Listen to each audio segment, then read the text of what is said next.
Hello everyone. तो students, आप सबका स्वागत है Unacademy live IIT JAM channel पर। और आप सभी स्टूडेंट्स अभी अगर हम बात करें तो पेपर की तैयारी कर रहे हो, रिवीजन का टाइम चल रहा है। और मैंने आपको इसका पार्ट 1 वीडियो का दिया था जिसमें मैंने कुछ फिजिकल केमिस्ट्री के मेजर चैप्टर को 1 आवर में रिवाइज करवाया था बाय कैसे फॉर्मूला लिख के। जितना ज़्यादा फॉर्मूला को लिखोगे उतनी चीज़ें याद होंगी। अभी भी इतना टाइम है कि आप पूरी फिजिकल केमिस्ट्री के अपने फॉर्मूलाज को लिख सकते हो। ठीक है, तो अभी जो हमारा टारगेट है वो क्या है, आज आयनिक इक्विलिब्रियम, फेज इक्विलिब्रियम और लाइक आपका थर्मोडायनेमिक्स, ये वाले चैप्टर जो है, फिजिकल स्पेक्ट्रा, इन सभी चैप्टर के फॉर्मूलाज को रिकैप कर लेते हैं। इन सभी चैप्टर के फॉर्मूलाज को देख लेते हैं। ठीक है, तो मैं आपको साथ के साथ, मतलब मुझे फॉर्मूलाज के ऊपर फोकस करना है। मैं यहाँ पे कोई डेरिवेशन या कुछ भी नहीं समझाऊंगी आयनिक इक्विलिब्रियम। बस आपको यहाँ पे सेशन को देखना है। अपने आसपास चाहे कोई नोटबुक भी ना रखना, सिर्फ सेशन को सुन लो। सुनने से ही कई बार सारा फॉर्मूला मन में, जैसे मैंने बोला पाइथागोरस, तो पाइथागोरस आपके दिमाग में आ जाएगी कि हाँ क्या होता है, बेस स्क्वायर प्लस परपेंडिकुलर का square is equal to hypotenuse square. तो कई बार ना सुनने से हमारा दिमाग फॉर्मूला कैच करते हैं और यही हमें एग्जाम में करवाना है। ठीक है, तो आयनिक इक्विलिब्रियम के अंदर अगर हम बात करते हैं सबसे पहले कि हमारे पास दो टाइप का इलेक्ट्रोलाइट होता है, एक स्ट्रॉन्ग इलेक्ट्रोलाइट, एक वीक इलेक्ट्रोलाइट। स्ट्रॉन्ग इलेक्ट्रोलाइट जो कंप्लीट डिसोसिएट होता है और जो वीक इलेक्ट्रोलाइट है वो कंप्लीट डिसोसिएट नहीं होता। ठीक है, उसके बाद हमने यहाँ पे जो डिस्कशन करना होता है वो आपको पीएच निकालना होता है। आपको अलग अलग टाइप से पीएच निकालना होता है। सबसे पहले जो हम डिस्कस करते हैं वो स्ट्रॉन्ग एसिड का पीएच निकालना शुरू करते हैं कि अगर मुझे स्ट्रॉन्ग एसिड का पीएच निकालना है तो कैसे निकलेगा। स्ट्रॉन्ग एसिड का पीएच निकालने के लिए तीन चीजें हो सकती है, या तो आपको मॉडरेट कंसेंट्रेशन दे रखी होती है, ठीक है, या आपको वेरी लो कंसेंट्रेशन दे रखी होगी एग्जाम के अंदर, और या फिर आपको दे रखी होगी वेरी हाई कंसेंट्रेशन। ये तीन ही चीजें होंगी आपके पास, इन तीनों के अलावा और कुछ भी नहीं होगा। तो आपको ऐसे ध्यान रखना है कि अगर पीएच है तो भाई मुझे पीएच निकालना है, तो पीएच का बेसिक फॉर्मूला कभी मत भूलना। पीएच का क्वेश्चन एग्जाम के अंदर आएगा माइनस के log H प्लस। पीएच का जो फॉर्मूला है वो क्या आएगा, माइनस के log H plus. PH is equal to minus के log H प्लस। अब अगर मैं यहाँ पर बात करूँ मॉडरेट, यहाँ पर वेरी लो कंसेंट्रेशन, यहाँ पे वेरी हाई कंसेंट्रेशन, तो अगर आप नोटिस पे समझो इस बात को, मॉडरेट के लिए तो बेसिक फॉर्मूला होता है माइनस के log H प्लस का कंसेंट्रेशन। ठीक है, अगर H2SO4 है, अगर H2SO4 है तो वहाँ पे 2 टाइम्स उसका कंसेंट्रेशन हो जाएगा, यानी कि 2H हो जाएगा बेसिकली। ठीक है, वहाँ पे क्या हो जाएगा, 2H हो जाएगा। अगर वेरी हाई कंसेंट्रेशन है तो हाई कंसेंट्रेशन पर अगर आप नोटिस करो कि जैसे आपके पास 10 कंसेंट्रेशन है, 20 कंसेंट्रेशन है, तो पीएच नेगेटिव में आ रहा होगा। और आपको पता है कि अगर आपका पीएच, क्योंकि हाई है, लो कंसेंट्रेशन पे नहीं, बेसिकली हाई कंसेंट्रेशन पे पीएच जीरो या फिर -1 होगा। अगर आपका आंसर पीएच का 0 या -1 आ रहा है ना, तो आपको वहां पर इस्तेमाल करना है अपना एक्टिविटी वाला रिजल्ट। एक्टिविटी क्या कहती थी, एक्टिविटी कहती थी गामा इंटू कंसेंट्रेशन। गामा को कंसेंट्रेशन से मल्टीप्लाई कर दो तो एक्टिविटी आ जाएगी। यानी कि यहाँ पर वेरी हाई कंसेंट्रेशन में अगर मुझे पीएच निकालना है तो फॉर्मूला होगा माइनस के log और यहाँ पर activity of the H plus. ठीक है, अगर लो कंसेंट्रेशन है तो आपको साथ में क्या लेना पड़ता है, लो कंसेंट्रेशन में पानी को लेना पड़ता है। लो कंसेंट्रेशन में हमेशा जो भी आपका एसिड होगा साथ में पानी का लेकर चलना पड़ेगा। पानी का H प्लस काउंट करना पड़ेगा अलग से 10 की पावर -7, पानी का भी इसमें ऐड करना होता है। ठीक है, तो ये रहा पीएच अगर आपको स्ट्रॉन्ग एसिड का निकालना होगा। अब वो कैसे भी पूछ सकता है, चाहे वो मॉडरेट में पूछे, चाहे वो वेरी लो कंसेंट्रेशन, चाहे वो वेरी हाई, और चाहे वो ना भी पूछे तब भी उसकी मर्जी है। ठीक है, बट वो हाँ ये है कि पीएच जरूर आता है, पीएच हर क्वेश्चन में आता है। और जो स्टोरी मैंने आपको सुनाई, सेम स्टोरी आपके बेस के साथ भी यही डील करती है। बेस के साथ भी आप ऐसे ही डील करते हो। ठीक है, बेस के साथ भी आप ऐसे ही डील करते हो। उसके बाद आता है वाटर की। अगर हम कुछ प्रॉपर्टीज की बात करें तो वाटर की प्रॉपर्टीज में आप क्या पढ़ते हो, वाटर एक वीक इलेक्ट्रोलाइट है, वो एसिड और बेस दोनों की तरह काम करता है, एम्फिटोरिक नेचर का होता है। और वाटर के अंदर अगर हम बात करते हैं कि वाटर के मोल्स निकालने या वाटर की कंसेंट्रेशन अगर मुझे निकालनी है, तो वाटर की कंसेंट्रेशन कितनी होती है, 55.555 मोल्स। कैसे निकलता है, 18 को 1000 से डिवाइड कर दीजिए, 1000 को 18 से डिवाइड कर दीजिए तो आपके पास कंसेंट्रेशन आ जाएगी मोल्स की। ठीक है, अगर मैं यहाँ से KW निकालू, जैसे कहते हैं आयनिक प्रोडक्ट ऑफ वाटर, तो वो कितना होता है 10 की पावर -14। और वो 10 की पावर -14 KW किसके बराबर होता है, बेसिकली H प्लस की कंसेंट्रेशन और OH माइनस की कंसेंट्रेशन। अगर मैं इसे और थोड़ा सा सॉल्व करूँ तो यहाँ से निकल कर आता है कि पीएच जो होती है वो 7 होती है। किसके लिए, वाटर के लिए। वाटर के लिए जो पीएच आएगी वो 7 आएगी, बट कितने पर, एट द 25 डिग्री सेल्सियस। अगर मेरा पीएच यहाँ पे थोड़ा सा हम चेंज कर दें, हमने कह दिया कि भाई 90 डिग्री सेल्सियस की बात कर लेते हैं। हमने कहा एट द 90 डिग्री सेल्सियस। अगर 90 डिग्री सेल्सियस पर मैं बात करूँ तो मेरा जो वाटर है, मेरे वाटर का जो पीएच है, यहाँ पर जो वाटर का पीएच आएगा वो 6.7 आएगा। तो थोड़ा सा ध्यान रखना है, क्योंकि आप यहाँ पर देखते हो KW से KW की हेल्प से मैं क्या निकालती हूँ, pH निकालती हूँ। KW की हेल्प से pH आपका 7 आया, वाटर का 25 डिग्री सेल्सियस, एंड यहाँ पर water at the 90 degree Celsius. Clear? I hope आपको ये बात क्लियर हो गई है। तो अगर आप pH का स्केल नोटिस करोगे, यहाँ पर आएगा 0, यहाँ पे 7, यहाँ पे 14। Obviously this is the acid and this is base, but on the 90 degree Celsius there is a 0, there is a 6 and there is a 12। जो 0 से लेके 6 तक एसिड होगा, 6 से लेके 12 तक आपका बेस होगा। ठीक है, तो यहाँ पर आपको ये चीज ध्यान रखनी है। अगर उसके बाद वो आपसे पूछता है कि इक्विलिब्रियम कांस्टेंट निकालिए वाटर का, तो इक्विलिब्रियम कांस्टेंट कैसे निकलेगा कि आयनिक प्रोडक्ट कितना है और वाटर की कंसंट्रेशन कितनी है। तो दोनों को सॉल्व करोगे, 1.8 into 10 to the power minus के 16 क्या आ जाएगा, इक्विलिब्रियम कांस्टेंट आ जाएगा। और इसी प्रकार डिग्री ऑफ डिसोसिएशन भी आपको निकालना आना चाहिए, वो तो बहुत ही ज्यादा जरूरी होता है। आपको डिग्री ऑफ डिसोसिएशन निकालना सबसे ज्यादा जरूरी है, क्योंकि पेपर में डिग्री ऑफ डिसोसिएशन तो पक्का ही पूछता है। डिग्री ऑफ डिसोसिएशन कैसे निकलता है कि सपोज अगर आपके पास ये पहले सी कंसंट्रेशन थी, ये बना नहीं था, उसके बाद इसमें से सी अल्फा चला गया, सी अल्फा ये बन गया, सी अल्फा ये बन गया, तो आपके पास क्या आ जाएगा, सी स्केयर अल्फा का square divide by C C minus alpha. यहाँ से सॉल्व करोगे तो आपके पास आ जाएगा यहाँ पे सी अल्फा, सी अल्फा का स्केयर और 1 माइनस के अल्फा। तो यहाँ से अल्फा या जो भी आप इसे एक्स कंसंट्रेशन, क्योंकि मैंने अल्फा तो उसको ले लिया ना, तो आप एक्स की टर्म में उसे डील कर लेना। ठीक है, मैंने अल्फा यूज कर लिया था। उसके बाद अगर आपको आयनिक प्रोडक्ट निकालना है, तो आयनिक प्रोडक्ट भी अब ऐसे निकलता है ना। अभी आपने क्या कहा कि जो KW है वो क्या है, KW आपने बोला 10 की पावर माइनस के 14 है। अगर मैं pH की बात करूँ तो मैं ऐसा बोल सकती हूँ कि pH प्लस POH किसके बराबर होता है, 14 के बराबर होता है। तो अगर आप pH निकाल लेते हो तो आप POH भी निकाल सकते हो। ठीक है, सिमिलरली मुझे डील किसके साथ करनी होती है, बेस के लिए। बेस के लिए सारा का सारा खेल सेम है, बस वहां पर OH नेगेटिव के साथ बात करते हो, बाकी सारी चीजें सेम है, सेम एज एसिड। बेस के अंदर सेम एज एसिड की तरह ही डील कराई जाती है। ठीक है, उसके बाद आता है कि आपको कभी कभी pH निकालना पड़ता है मिक्सचर का, कि आपके पास मिक्सचर है, तो मिक्सचर का बेस आप कैसे निकालोगे, वो भी स्ट्रॉन्ग एसिड है, आपके पास स्ट्रॉन्ग एसिड है, आप उनका मिक्सचर कर रहे हो, तो स्ट्रॉन्ग एसिड का जो मिक्सचर होगा वो कैसे निकलेगा। ध्यान रखिएगा, सबसे पहले आपको हमेशा मिलीमोल निकालना है।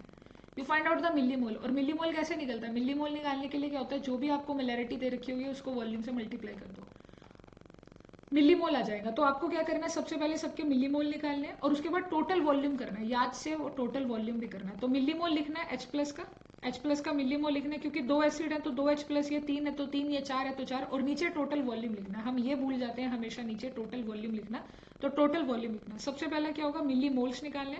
मिलीमोल्स निकालने कैसे, मोलैरिटी को वॉल्यूम से मल्टीप्लाई करते हैं, और उसके बाद आपको क्या निकालना होता है, उसके बाद आपको टोटल वॉल्यूम निकालना होता है। ठीक है, उसके बाद आपको टोटल वॉल्यूम निकालना है, फिर आप क्या निकालेंगे, टोटल वॉल्यूम।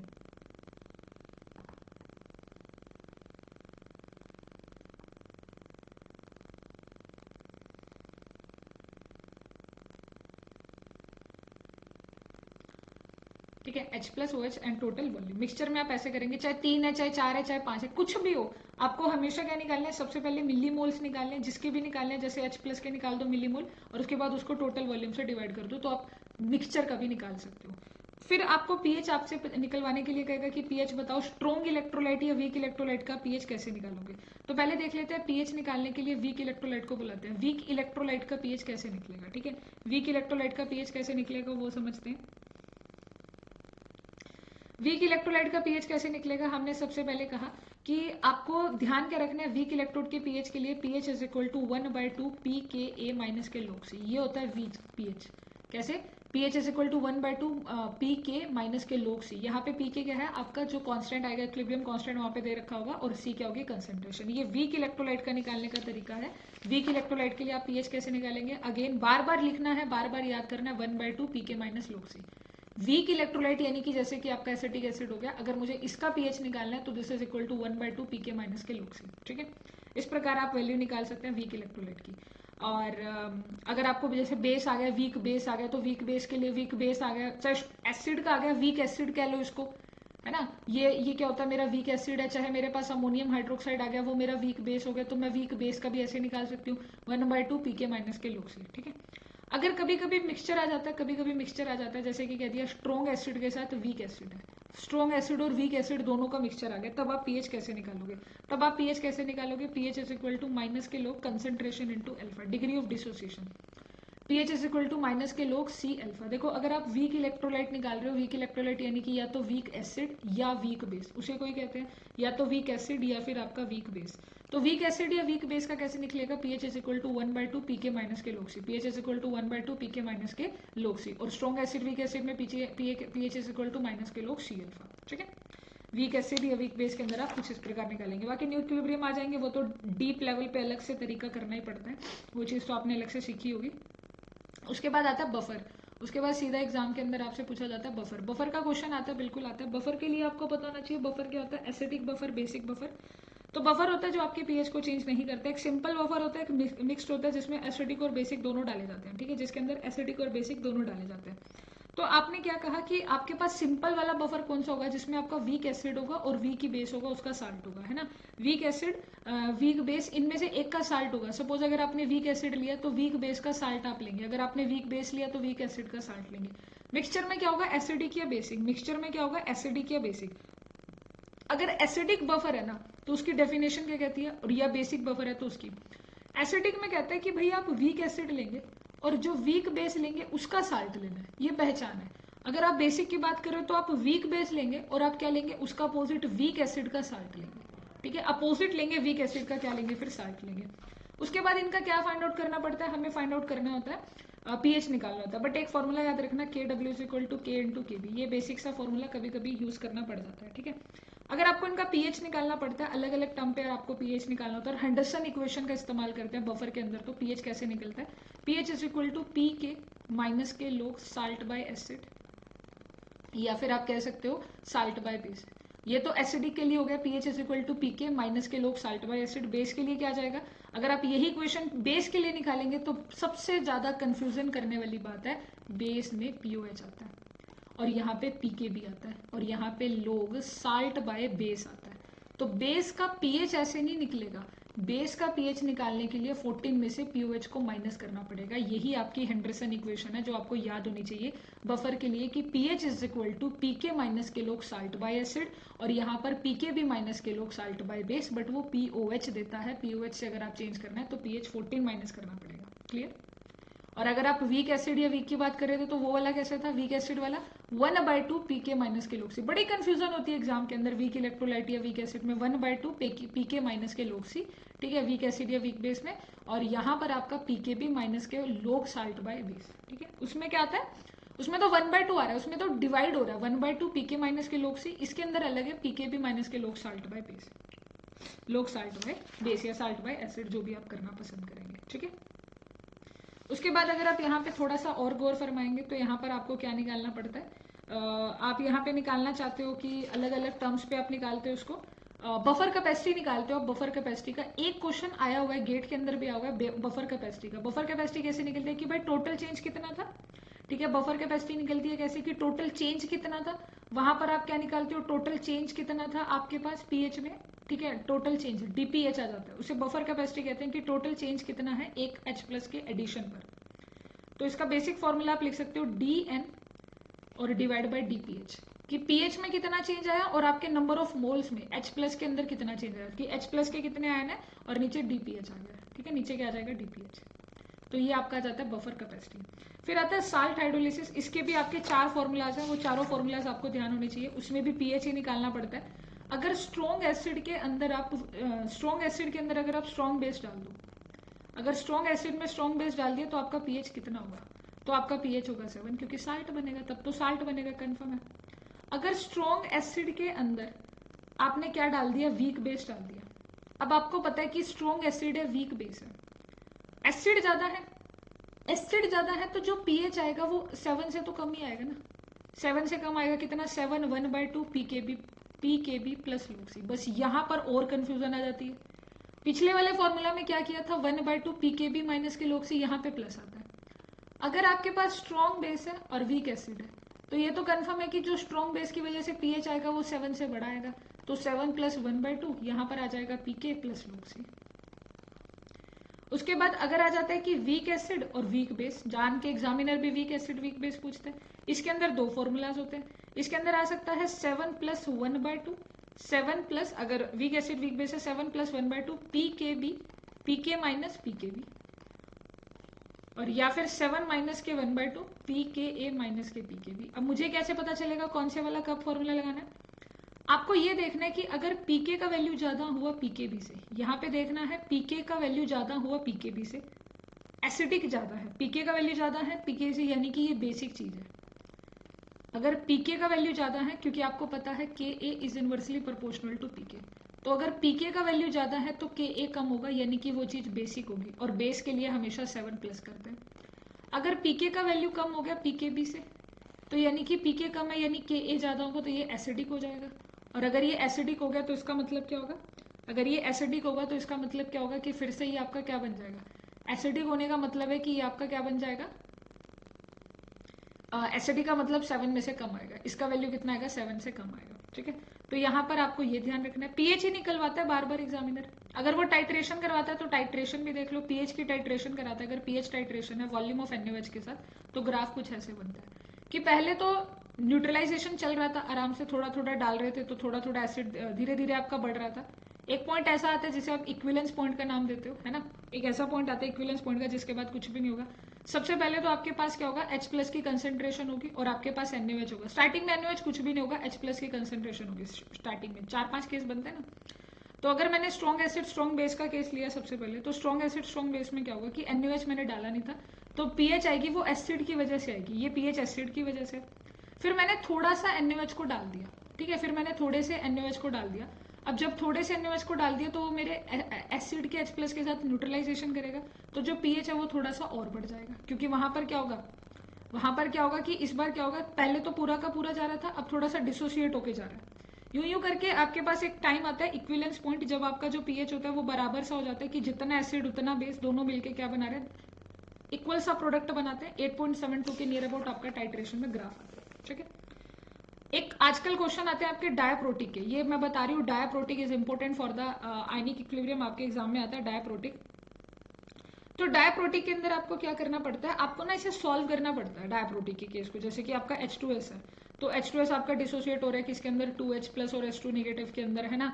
ये पहले C होगा, इसमें से कुछ एक्स अमाउंट चली जाएगी, ये बनानी होगा, वो वाला कंसेप्ट आपको यहाँ पे लगाना है डायप्रोटिक के केस के अंदर। तो ये ना सॉल्व करना पड़ता है, ठीक है, इसको ना सॉल्व करना पड़ता है, मैंने आपको सिखाया होगा। तो उसके बाद आप K1 V1 निकालते हो कि K1 किसके इक्वल बचा और K2 किसके इक्वल बचा। ठीक है, एम्फिटोरिक में भी ऐसे डील करते हैं। एम्फिटोरिक का पीएच अगर आपको निकालना पड़ जाए तो आप लिख सकते हो 1/2 PK1 + K2। अगर एम्फिटोरिक आ जाता है दो चीजें आ जाती है, PK1 + PK2। ठीक है, 1/2 PK + PK2। ठीक है, PK1 + K2। सॉलिबिलिटी आ जाती है, KSP आपको निकालना आना चाहिए। सॉलिबिलिटी का क्वेश्चन मैं आपको बता रही हूँ, पक्का आता है पेपर के अंदर, KSP निकालना आपको आना चाहिए, और आपको आता भी है, कोई बड़ी बात नहीं आपके लिए KSP निकालना, आपने बहुत अच्छे से सीखा हुआ है। और KSP की वैल्यू जितनी ज्यादा होगी उतनी ज्यादा सॉलिबिलिटी होगी। तो AgCl आपका सबसे ज्यादा सॉल्युबल होता है कंपैरेटिवली टू द AgI। ठीक है, AgCl सबसे ज्यादा सॉल्युबल होता है। और मुझे नहीं लगता कि इसमें और कुछ बचा हुआ है, बाकी तो सब आपने पढ़ा ही हुआ है। वही AgCl आपका ज्यादा होता है प्रेफरेंशियल वाला।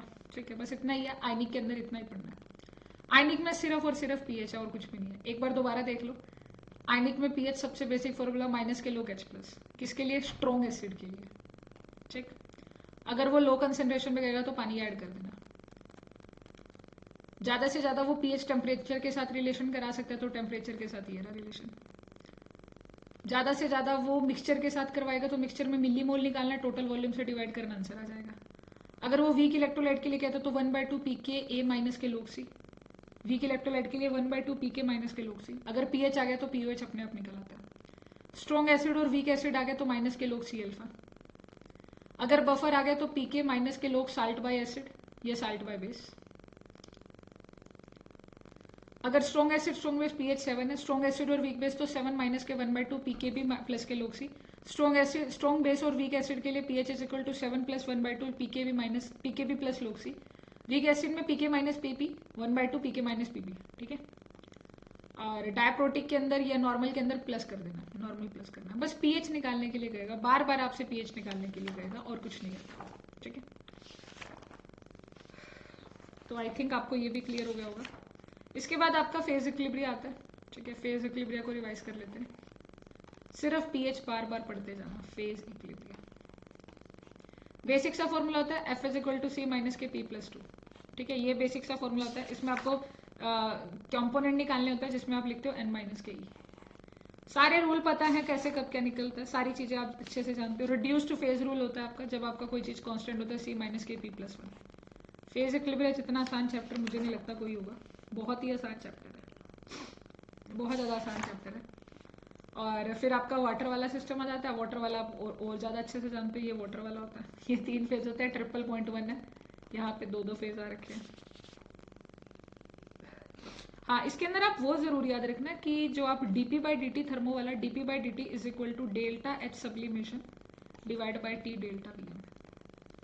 ठीक है, dp/dt is equal to delta H sublimation T delta V M. आपके पास आता है dp/dt change in temperature, change in pressure, यहाँ पर आप सब्लिमेशन या वेपराइजेशन, और यहाँ पे टी डेल्टा वी एम, यहाँ पे टी डेल्टा वी एम। बाकी तो इतना कुछ है नहीं इसमें, यही बार बार यूज होता है। एटोवेटिक मिक्सचर आता है तो वो आपको पता है एटोवेटिक मिक्सचर का मतलब क्या होता है। एटोवेटिक पॉइंट का मतलब क्या होता है कि यहाँ पर एक ऐसे सिचुएशन आप बनाते हो, ऐसे करके आप बनाते हो ना इसको, एटोवेटिक वाले के अंदर आप ऐसे डील करते हो। तो आप एटोवेटिक पॉइंट के अंदर क्या कहते हो कि भाई यहाँ पे प्योर लिक्विड है, यहाँ पे सॉलिड और लिक्विड का, यहाँ पे दोनों सॉलिड आ जाते हैं, अलग अलग 2 सॉलिड मिले होते हैं, यहाँ पे सॉलिड और मेल्टिंग, यहाँ पे लिक्विड का दूसरा और उसका साथ मेल्टिंग। ये एटोवेटिक पॉइंट पे डील करता है। फेज इक्विलिब्रियम में यही खास है और कुछ भी खास नहीं है। ठीक है, फेज इक्विलिब्रियम में इतना ही आता है, इसके फालतू कुछ भी नहीं है। एक बार इलेक्ट्रोकेमिस्ट्री को भी देख लेते हैं। बहुत आसान चैप्टर छोड़े थे मैंने, कल मैंने थोड़े बड़े करा दिए। एक बार इलेक्ट्रोकेमिस्ट्री को देख लेते हैं। वैसे अगर मैं इलेक्ट्रोकेमिस्ट्री को ऐसे लिखूँ तो इलेक्ट्रोकेमिस्ट्री में सबसे बेसिक फॉर्मूला ई नोट सेल अगर आपको निकालना है तो क्या होता है, ई नोट कैथोड माइनस ई नोट एनोड, और वो भी कब, अगर आपको रिडक्शन पोटेंशियल दे रखा होगा, अगर आपको रिडक्शन पोटेंशियल दे रखा है। अगर आपको नॉनेस्ट इक्वेशन निकालनी है तो E cell is equal to E naught cell minus के 2.303 R T by N F, यहाँ पे लोग प्रोडक्ट की कंसंट्रेशन और डिवाइड बाय रिएक्टेंट की कंसंट्रेशन। ठीक है, E cell is equal to product by reactant की कंसंट्रेशन, या फिर आप इसे कह सकते हो रिड्यूस्ड फॉर्म और डिवाइड बाय ऑक्सीडाइज्ड फॉर्म। इसके अलावा और क्या होता है, इसके अलावा और क्या होता है, ई सेल हो गया आपका, इसके अंदर और तो क्या ही आता है, मेन तो यही आता है जो ज्यादातर पूछा जाता है एग्जाम के अंदर। यही 2 फॉर्म, मतलब इन्हीं से ही सारा चैप्टर बनाते हैं। वो हम liquid junction, without liquid junction जो हम बनाते हैं वो लिखते हैं कि without liquid junction potential plus E, अगर मुझे क्या निकालना होता है, ई लिक्विड जंक्शन पोटेंशियल, तो मेरे को विदाउट और विद लिक्विड जंक्शन पोटेंशियल को प्लस करते हैं, है ना, प्लस करके आंसर आता है 2 ट्रांसपोर्ट नंबर में। ये मुझे एक बार कंफर्म करना पड़ेगा। हाँ, वो डेल्टा जी भी तो कराना है सच, डेल्टा जी डेल्टा एच वो भी आता है पेपर में ना, वो करा सकते हैं। विदाउट और विद वाले में रिलेशन आता है ना जो फाइनल। हाँ, तो वो कैसे आता है कि transport number of negative minus के ट्रांसपोर्ट नंबर ऑफ पॉजिटिव, और यहाँ पर आता है R T by N F natural log A2 by A1। क्योंकि विदाउट वाले का रिलेशन क्या होता है, विदाउट वाले का रिलेशन क्या होता है 2T में, विदाउट वाले का रिलेशन किस में होता है 2T में, नहीं विद वाले का होता है, विद वाले का रिलेशन होता है 2T माइनस, विद वाले में ट्रांसपोर्ट नंबर आता है RT by NF natural log A2 by A1, और विदाउट वाले में आता है सिंपल RT बाई NF और प्लस का आता है A2 बाई A1 में। ठीक है, बाकी डेल्टा जी डेल्टा एस हमें पता होनी चाहिए। डेल्टा एस कैसे निकलता है, माइनस के NFV cell curl E by curl T, जिसे आप थर्मोडायनामिक कांस्टेंट भी कहते हैं, कोफिशिएंट ऑफ कहते हैं। डेल्टा जी कैसे निकलता है, माइनस के NFV नोट सेल। ज्यादा से ज्यादा आपसे इक्विलिब्रियम पूछेगा, delta is equal to minus K NRT, RT होता है, delta G is equal to RT natural log K equilibrium, delta G is equal to minus K RT natural log K equilibrium. और क्या होता है, बस यही होता है ज्यादातर। और अगर आपको डेल्टा एच निकालना है तो आपको पता है कैसे निकलेगा, आप सिंपल अपना यूज कर लेना, delta G is equal to delta H minus के टी डेल्टा एस, ऐसे आप अपना डेल्टा जी निकाल सकते हो, डेल्टा एच माइनस के टी डेल्टा एस। ठीक है, मतलब डेल्टा जी आप निकाल चुके होंगे पहले ही। ठीक है, डेल्टा जी आपने निकाल ही दिया होगा पहले ही, फिर आपने डेल्टा एच और फिर डेल्टा एस भी निकाल दिया। ठीक है, होप सो कि आपको ये भी क्लियर हो गया होगा। इलेक्ट्रोलिटिक सेल के अंदर तो बस वही क्या फाराडे वाला रहता है, डब्ल्यू वेट निकालने का तरीका, जेड आई क्यू, वेट निकालना है तो जेड आई क्यू होता है, current into Z I T, और जेड कैसे निकलता है, जो आपको जेड निकालना होता है, जेड कैसे निकलता है, बेसिकली जो क्यू होता है वो आपका NF के बराबर होता है, ये भी ध्यान रखना होता है। जो आपका जेड होता है वो क्या होता है, molecular mass divide by NF और इनटू में IT। ठीक है, इनटू में IT, MIT बाय NF। वो तो स्पेक्टेटर है, वो तो आपको ध्यान होंगे ही। फिर उसके बाद इसमें ये आता है कंडक्टेंस आ जाता है, तो कंडक्टेंस आपको ध्यान रखना होता है। कंडक्टेंस के भी बेसिक फॉर्मूला तो ध्यान है आपको, ऐसी बात नहीं कंडक्टेंस आपको याद नहीं है। कंडक्टेंस के बेसिक फॉर्मूला तो याद है, रेजिस्टेंस वाले हो गए आपके, कंडक्टेंस वाले हो गए, और मोलर कंडक्टिविटी वाला जो खास फॉर्मूला होता है, molar conductivity K/1000 divide by molarity, ठीक है। और अगर आपको इक्विवेलेंट कंडक्टेंस निकालना है तो K/1000 डिवाइड बाय नॉर्मेलिटी, ठीक है। ये बेसिक तो आपको याद नहीं है। साइज का फैक्टर आपको याद होगा कि हाँ, साइज वाला तो याद होगा ही, वो तो याद है क्योंकि वो तो डीप का होगा ना, इन चीज़ों को तो आपने बारीकी से बहुत डिटेल में पढ़ा होगा, इफेक्ट ऑफ डाइल्यूशन पढ़ा होगा, कंसंट्रेशन पढ़ा होगा। आखिर में जो आपने पढ़ा होगा कोलार्श लॉ पढ़ा होगा, कोलार्श लॉ आपने पढ़ा होगा अच्छा डीप से। कोलार्श लॉ के बाद उसका एक रिलेशन होता है, वो वाला ध्यान होगा आपको रिलेशन, कि जो कोलार्श लॉ में आप क्या निकालते हो, लैम्डा एम निकालते हो, है ना। तो अल्फा क्या होता है, डिग्री ऑफ डिसोसिएशन, अल्फा होता है लैम्डा एम, लैम्डा एम होता है आपका concentration divide by lambda M infinity. ये चीज ध्यान रखना, ये भूल जाते हैं। अल्फा निकालने का तरीका क्या होता है, lambda M C by lambda M infinity, ठीक है। इस तरीके से आप निकाल सकते हो lambda M by lambda C infinity.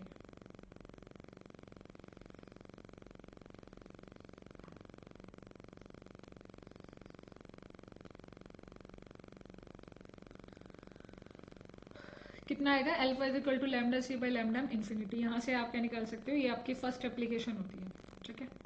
आपको पता है के ए कैसे निकलता है, के निकलता है सी अल्फा स्क्वायर से, के ए कैसे निकलता है सी अल्फा स्क्वायर से, वो पता है आपको। अल्फा कैसे निकलेगा, लैम्डा एम सी, ये निकालते हो के वाले तरीके से, और ये वाला कैसे निकलता है, कोलार्श लॉ से, ठीक है। तो फिर अगर अल्फा निकल आ गया तो आप फाइनल के ए भी निकाल सकते हो, ठीक है, फाइनल के ए भी निकाल सकते हो। इसी के अंदर एक आपका वो आती है, मैं आपको वो भी रिवाइज करा देती हूँ, इसमें ना गुम हो जाती है चीजें। तो Debye-Huckel limiting law and all that asymmetric effect.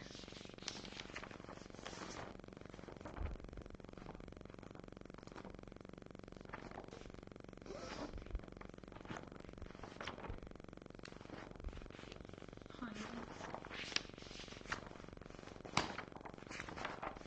ठीक है। तो उसके बाद आप सॉल्युबिलिटी को भी ऐसे निकालते हो। इसके बाद जो आपको सॉल्युबिलिटी निकालनी होती है वो भी आप ऐसे निकालते हो कि जो मोलर कंडक्टेंस होती है उसके लिए आप लिखते हो K/1000 और डिवाइड बाय सॉल्युबिलिटी S, ठीक है। K/1000 divide by solubility into S। उसके बाद कंडक्टोमेट्रिक टाइटरेशन होती है आपकी। टाइटरेशन आपने पढ़ी ली होगी कि कौन कैसे कैसे ग्राफ बनते हैं। कंडक्टोमेट्रिक टाइटरेशन का जो ग्राफ बनेगा वो ऐसा बनेगा, स्ट्रॉन्ग एसिड स्ट्रॉन्ग बेस का, स्ट्रॉन्ग एसिड स्ट्रॉन्ग बेस का ग्राफ ऐसा बनेगा, ठीक है। स्ट्रॉन्ग एसिड स्ट्रॉन्ग बेस का ग्राफ आपका ऐसा बनेगा, स्ट्रॉन्ग एसिड स्ट्रॉन्ग बेस। और वीक एसिड स्ट्रॉन्ग बेस का ग्राफ कैसा बनेगा, वीक एसिड, ये जो ग्राफ बनेगा ये स्ट्रॉन्ग एसिड स्ट्रॉन्ग बेस का बनेगा ऐसे वाला। वीक एसिड वीक बेस का ग्राफ बनेगा कुछ इस प्रकार, और वीक एसिड वीक बेस का ही जो ग्राफ बनेगा, मतलब अगर आप मिक्सचर डाल देते तो आपके ग्राफ ऐसे चला जाएगा, ठीक है। ये टाइट्रेशन का टॉपिक होता है। इसके बाद आपने Debye-Huckel limiting on Sagar equation वगैरह पढ़ी होगी, तो उसमें असिमेट्रिक इफेक्ट वगैरह आते हैं। तो लैम्डा एम जो होता है फाइनल कहते हो कि वो इन्फिनिटी से कम होगा, माइनस के ए अंडर द रूट सी होगा, ठीक है। A under the root asymmetric और इलेक्ट्रोफोरेसिस इफेक्ट होता है माइनस के बी रूट सी। यहाँ पे लैम्डा इन्फिनिटी भी आता है मल्टीपल में, ये असिमेट्रिक होता है, ये आपका इलेक्ट्रोफोरेसिस इफेक्ट होता है, ठीक है। और उसके बाद आप इसी इफेक्ट को कह देते हो कि हमारे पास अगर हम डाइल्यूशन कर देते हैं तो ये बिल्कुल जीरो हो जाता है और लैम्डा इन्फिनिटी के बराबर आता है। अच्छा, आयनिक मोबिलिटी वगैरह जरूर आपको निकालनी सीखनी है, वो बहुत इंपॉर्टेंट है। एक्टिविटी का फॉर्मूला ध्यान रखना, गामा इंटू कंसंट्रेशन होता है। आपसे वो कहता है आयनिक मोबिलिटी निकालिए, अगर उसने कहा आयनिक एक्टिविटी निकालिए तो आयनिक एक्टिविटी कैसे निकलेगी, आयनिक एक्टिविटी निकलेगी कि कैटायन की और उसके बाद प्लस आ गया कैटायन की, मल्टीपल आ जाएगा किसका, एनायन का, और एनायन का ही मल्टीपल, ठीक है। अब मीन आयनिक एक्टिविटी निकालने के लिए कहेगा, वो तीनों फॉर्मूलाज मैं आपको लिखवा देती हूँ, मीन आयनिक एक्टिविटी, मोबिलिटी, ठीक है। ये इंपॉर्टेंट है, ये बहुत इंपॉर्टेंट है, समझ लो। तो अगर वो कहता है कि मीन आयनिक एक्टिविटी निकालो, देखो वो कोफिशिएंट भी कह सकता है, कोफिशिएंट होता है गामा प्लस माइनस वन, और वो मीन आयनिक एक्टिविटी ए प्लस माइनस वन भी निकलवाने के लिए कह सकता है। तो आपको प्रिपेयर रहना है कि क्या निकालना है। जैसे मेरा एक एग्जांपल होता है Al2SO4 होल थ्राइस, इसके लिए आप कैसे निकालते हो कि पहले तो आपने आयन में ब्रेक कर दिया इसको, 2L3 plus and SO4 3 2 negative, SO4 2 negative, ठीक है, 3 SO4 हो गया। तो आप इसमें कहते हो कि इसकी जो मोलैलिटी होगी, इसकी मोलैलिटी वो 2m हो जाएगी, इसकी मोलैलिटी वो 3m हो जाएगी। तो आप एक्टिविटी कैसे निकालोगे, एक्टिविटी निकालोगे कि जो भी है, जो भी होता है वो उसकी पावर रेस करा देना है, ठीक है। यहाँ पे जैसे है एक्टिविटी होगी कैटायन वाले की अगर एक्टिविटी लिखोगे तो पावर कितनी रेज करेंगे, जो उसका स्टोकियोमेट्रिक है, जो उसका स्टोकियोमेट्रिक है। यहाँ पर एनायन वाले की लिखेंगे तो जो उसका स्टोकियोमेट्रिक यानी कि 3 है। तो एक्टिविटी प्लस की अगर आपको लिखना है तो प्लस के लिए क्या लिखोगे, यहाँ पे 2 है तो यहाँ पर आ जाएगा 2m और गामा का स्केयर। यहाँ पर आ जाएगा 3m और गामा का क्यूब। इसे सॉल्व करना है तो आपका आंसर आ जाएगा। एक्टिविटी में हमेशा याद रखना, आयनिक एक्टिविटी के अंदर हमेशा आपको क्या करना होता है, ये ना दो चीजें होती है, आयनिक स्ट्रेंथ और आयनिक एक्टिविटी। आयनिक एक्टिविटी के अंदर हमेशा आप स्टोकियोमेट्रिक की पावर रेज कराते हो, परंतु जब अगर आप उसको किसमें डील करना है, अगर आपको आयनिक स्ट्रेंथ डील करनी है तो 1/2 mi ZI का स्केयर होता है। वो mi समेशन mi ZI का स्केयर होता है। 1/2 समेशन mi ZI का स्केयर आयनिक स्ट्रेंथ होती है। और आयनिक एक्टिविटी कैसे निकलती है, स्टोकियोमेट्री की पावर रेज करा दो मोलैलिटी से मल्टीप्लाई करके, वो ऐसे करना होता है। दोनों में फर्क है। एक्टिविटी कोफिशिएंट निकालना है तो वो भी आप निकाल सकते हो, एक्टिविटी कोफिशिएंट भी आप निकाल सकते हो, ठीक है। एक्टिविटी कोफिशिएंट भी आप यहाँ से निकाल सकते हो। सबसे पहले आपको क्या निकालना पड़ेगा, आयनिक स्ट्रेंथ निकालो, ठीक है। अगर आप आयनिक स्ट्रेंथ निकालते हो, आपने आयनिक स्ट्रेंथ निकाल दिया, उसके बाद आप अपनी इक्वेशन यूज करेंगे लोग activity coefficient gamma plus -1 minus के ए जो कि 0.59 के नियर अबाउट होता है, 0.059, और यहाँ पर आप रखते हो Z1 और Z2 या Z के tan और ZN और यहाँ पे √i। तो ये सबसे मेन फॉर्मूला है जिसे आप डीबे हक्कल लिमिटिंग ला भी कहते हो। इसके अंदर आपको ध्यान में क्या रखना होता है, ध्यान में सिर्फ एक ही बात याद रखनी होती है कि सबसे पहले आपको आयनिक स्ट्रेंथ निकालनी है। आयनिक स्ट्रेंथ कैसे निकलती है, 1/2 mi ZI का स्केयर, 1/2 mi ZI का स्केयर और समेशन। और गामा कहाँ से यूज करेंगे, ऐसे आप एक्टिविटी फाइनल में एक्टिविटी भी निकाल सकते हो प्लस माइनस की, कि गामा प्लस माइनस करके और उनकी कंसेंट्रेशन का प्रयोग कर सकते हो कैटायन और एनायन की, ठीक है। तो ये आप सारा एक साथ कंबाइन करके निकाल सकते हो। वेल ट्रांसपोर्ट नंबर होते हैं, ट्रांसपोर्ट नंबर आपको पता ही है कि कैसे निकलता है। अगर आपको याद होगा तो ट्रांसपोर्ट नंबर कैसे निकालते हैं, ट्रांसपोर्ट नंबर जैसे कि कैटायन का निकालना है तो जो भी है, चाहे वो आपका वेलोसिटी है, चाहे वो आपका करंट है, ऊपर प्लस वाला और नीचे दोनों का प्लस और माइनस, ऊपर प्लस वाला और नीचे दोनों का प्लस और माइनस, ठीक है। तो मेरे पास यहाँ पे कंडक्टिविटी भी आ जाएगी, यहाँ पर मेरे पास कंडक्टिविटी आ जाएगी T is equal to conductivity आ जाएगी K प्लस और K माइनस, ठीक है। कंडक्टिविटी भी आ जाएगी K प्लस और K -1। बस इतना सा आपको ध्यान रखना है। और डीबे हक्कल सागर ओनसागर इक्वेशन याद होनी चाहिए। इसके इक्वेशन इन तीनों में से पक्का पेपर में कुछ ना कुछ जरूर मिलता है। ये इलेक्ट्रोकेमिस्ट्री होती है, दिस इज योर इलेक्ट्रोकेमिस्ट्री। अगर आप सॉलिड स्टेट की बात करो तो सॉलिड स्टेट में क्या क्या रहता है, सॉलिड स्टेट के अंदर एक तो आपका फॉर्मूला बेसिक सा रहता है, आपको फ्रैक्शन याद होनी चाहिए। सिंपल क्यूबिक के लिए कितनी है 52.4%, आपके एफसीसी के लिए कितनी है 72%, आपके बीसीसी के लिए कितनी है 68%। ये वाली चीज एक तो याद होनी चाहिए। इनके लिए नंबर याद होना चाहिए, Z1 होता है, इसके लिए नंबर Z4 लेके चलते हैं, इसके लिए Z2 लेके चलते हैं। Octahedral word 2 times, octahedral word को 2 से मल्टीप्लाई करो तो टेट्राहेड्रल वर्ड मिलता है। डेंसिटी का formula Z is equal to, Z नहीं होता, मैं Z इज इक्वल टू कर देती हूँ। डेंसिटी का फॉर्मूला क्या होता है, डेंसिटी का मास इनटू आपका Z डिवाइड बाय आपका volume, A cube sorry divide by volume, और इधर अवोगाड्रो। और जो वो अगर रहते हैं तो क्रिस्टल सिस्टम रहता है, पेपर के अंदर क्रिस्टल सिस्टम का सवाल आता है तो क्रिस्टल सिस्टम आपको लिखना होता है। डेंसिटी में बाकी तो देखो लेटिस का खेल है, वो लेटिस आपको याद होगा, और कोई फॉर्मूला नहीं है इसके अंदर ना, बेसिकली फॉर्मूलाज तो यही है सॉलिड स्टेट में। एक वो है बॉर्नलैंड इक्वेशन, सच बॉर्नलैंड इक्वेशन भी तो है 1/4 pi epsilon naught Avogadro Z E divide by R 1/1 minus Born Lande equation. ये बॉर्नलैंड इक्वेशन का क्वेश्चन आया हुआ एग्जाम के अंदर 2021 में आया था, तो आ सकता है आपके पेपर में भी बॉर्नलैंड इक्वेशन का फॉर्मूला याद रखना। क्या था, मैं एक बार क्रॉस चेक कर लूँ बॉर्नलैंड इक्वेशन, क्योंकि कई बार ऐसा होता है। हाँ, मिलर इंडिसेस है, ये दिमाग से निकल गई, मिलर इंडिसेस का सवाल आ सकता है। तो मिलर इंडिसेस आपको मैं एक बार रिकैप करा दूं, 1/4 पाई एप्सिलॉन नॉट, और एक मेरा रह गया था मेंडलन कांस्टेंट है, यहाँ पे मेंडलन कांस्टेंट रह गया था, बाकी सारा सही लिखा था। मिलर इंडिसेस में आपको ध्यान होगा कि आपको सबसे पहले इंटरसेप्ट निकालना है, इंटरसेप्ट से आपको क्या निकालना है, विस इंडिसेस निकालनी है, और विस इंडिसेस से आप उसका रेसिप्रोकल करके क्या निकालोगे, मिलर इंडिसेस। और सबसे मेन चीज मैं भूल गई इसके अंदर, सबसे मेन चीज एक हमारी रहेगी जिसका क्वेश्चन बनने के पूरे चांसेस होते हैं, Bragg equation, N lambda is equal to 2d sin theta. और अगर मुझे ऑर्थोरोम्बिक टेट्रागोनल के लिए डी निकालना है तो 1/d का square is equal to h का स्क्वायर डिवाइड बाय a का square k square plus b square plus l square by c square, ठीक है। तो ये आपको इस्तेमाल करना पड़ सकता है। और उसमें क्या होता है कि आपके पास सारे सिंपल क्यूबिक तो होते ही है। अगर आप h के l की बात करो, ये सारे सिंपल क्यूबिक तो होते ही है। बाकी अगर आप इनका प्लस कर रहे हो h plus k plus l, अगर आपका इनका प्लस करके इवन आ गया तो आप बोल देना BCC है। या ये सारे ऑल इवन होंगे, या तो सारे के सारे इवन होंगे तो FCC होगा, या ये सारे के सारे ओड होंगे तो ये BC तब आपका FCC होगा, ठीक है, तब आपका FCC होगा। तो मेरे ख्याल से मैंने ये चैप्टर आपको रिवाइज करा दिया, जो मैंने आपको कहे थे। आज की डेट में मैंने आपको जो चैप्टर रिवाइज कराया है, इस वीडियो को देखकर आपका आयनिक इक्विलिब्रिया पूरा रिवाइज हो गया, क्योंकि उसमें से pH का क्वेश्चन आता है। आपका फेज इक्विलिब्रिया रिवाइज हो गया, जिसके अंदर से या तो डिग्री ऑफ फ्रीडम पूछेगा आपसे, या कंपोनेंट वगैरह फेज वगैरह पूछेगा, या फिर डायग्राम का क्वेश्चन आएगा, फेज डायग्राम का। उसके बाद हमने आपको यहाँ पे इलेक्ट्रोकेमिस्ट्री करा दिया, जिसमें से या तो नॉनेस्ट आएगी या आयनिक मोबिलिटी वगैरह पूछा जाएगा। और उसके बाद अभी मैंने जस्ट आपको सॉलिड स्टेट भी रिवाइज करा दिया। तो 4 चैप्टर आज हमने सॉलिड स्टेट के साथ रिवाइज कर लिए। आपको अब जो करना है, क्योंकि थर्मोडायनामिक्स एक बड़ा चैप्टर है और उसको अपने आप ही बार बार याद करना पड़ता है, उसको मैं रिवाइज नहीं करा पाऊंगी, वो बड़ा चैप्टर होता है, उसे खुद रिवाइज करना होता है। एक बचा आपका फिजिकल स्पेक्ट्रा, तो उसको भी आप अपने आप ही रिवाइज करना, क्योंकि उसमें भी फॉर्मूलाज हैं। और एक बचा मेरा एड्सॉर्प्शन। बस ये 3 चैप्टर बचे हैं, क्योंकि टाइम नहीं है, वरना मैं करा देती। कल का दिन है मेरे पास, और मैं चाहूंगी कि अब आप अपने आप पढ़े। 3 चैप्टर को आप खुद रिवाइज कर ले, 3, 4 और 3 कल करा दिए थे, तो मैंने इतना तो आपको रिवाइज करा दिया। All the best for your exam. Exam को अच्छे से देना, सभी फॉर्मूलाज को जितनी बार देख सकते हो देखते रहो, लिखते रहो, देखते रहो कंसेप्ट को। इस टाइम पर ये होता है कि क्या पढ़े क्या छोड़े, पर अगर आपको सारी चीजें याद है, आपने फिजिकल केमिस्ट्री की नोटबुक ओपन करी, आपने उसको रिवाइज करके पन्ने पलट के देखा, ये सारे याद हो रहे हैं, सब कुछ आता है, कोई दिक्कत नहीं, टेंशन ना लो। फिर इनऑर्गेनिक में देखा, हाँ ये भी आता है, ये भी आता है, दिमाग में वो बननी चाहिए बुक, क्योंकि पेपर के अंदर ये चीजें सिस्टमेटिकली ओपन होंगी, ठीक है।